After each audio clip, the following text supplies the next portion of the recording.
Holding two pieces of metal at the proper angle to each other for tack welding can be just about impossible by yourself. Bessey's magnetic squares can be an extra set of hands whenever you need them. Bessey magnetic squares are essentially a magnet that's sandwiched between two metal plates that have the angles machined into them. The plates extend beyond the magnet by varying amount. This helps to ensure that they sit flat on a flat surface and also sit firmly on a curved surface like a piece of tubing. The magnets have holes in one or more corners, so you can join two or more magnets for special applications. Most also have a center hole through the magnet that you can use for hanging the magnets on a hook. Even the basic magnetic squares make forming 90-degree or 45-degree corners simple and very accurate. The BDMS-1 is kind of the big boy on this magnetic squares block, and it's called the Big Daddy for a reason. At first I thought this handle on the Big Daddy was there for show, but then I tried breaking 100 pounds of magnetic force free from my metal table. It turns out that handle's there for a reason.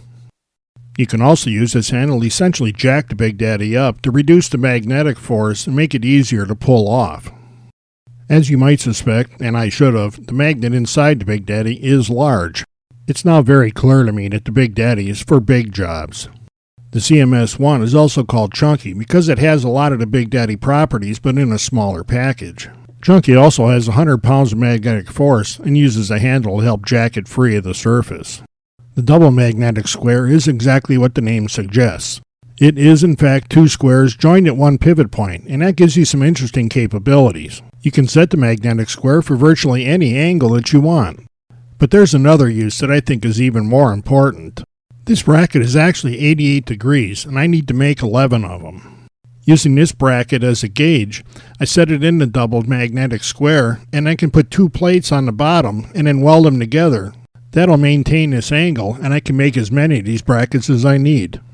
The multi-angle magnetic square is kind of the jack of all trades. It has cuts on the sides to give you 30, 45, 60, 75, and 90 degree angles. The arrowhead magnetic square also has some hidden capabilities. It has the two 45 degree angles on the top. Set it on one, you get a 90. But you can do something else with this little cutout in the corner. Let's say you need to install some 45 degree pieces near the edge of a square table. Set the arrowhead magnet over the edge and you're all ready to go.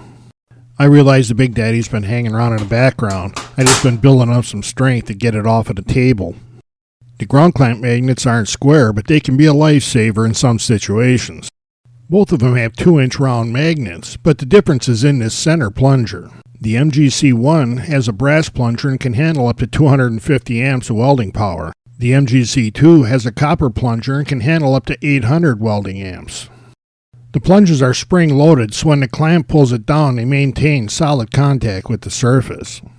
You do have to make a bare metal spot for the plunger to make contact, but that's a lot easier to fix than welding on a bolt or stud for your grounding clamp.